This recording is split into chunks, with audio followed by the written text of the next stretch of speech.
台北市长郭文铁今仔日来成立着台湾民众党，高雄市长韩国瑜是甲祝福，期待有更较侪有理念的人来组党，互台湾行了更较好。针对于郭文铁批评蔡总统边仔人拢贪污，韩国瑜认为蔡总统都要好好检讨，爱思考用人的政策。 高雄市长韩国瑜伫市政府颁奖，同时台北市长郭文铁伫北部举行台湾民众党创党大会。未来若是郭文铁参选总统，将对哪里两党的选情带来影响。韩国瑜表示，蔡英文总统执政3年，台湾民主政治倒退30年，可以看到太多不公不义的事情。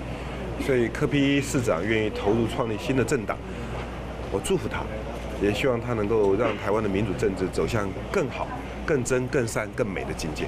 郭文铁批评总统蔡英文身躯边的人拢贪污，韩国瑜共法认为这是真严重的问题。蔡英文总统放了一大堆虎豹私相，抢公家资源、抢国营事业。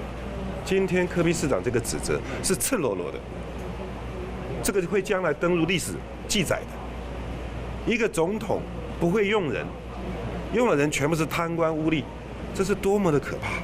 韩国瑜希望总统蔡英文去严肃的思考，敢是治理国家出现问题。即马甲台北市长郭文铁针对这个议题立场拢同款。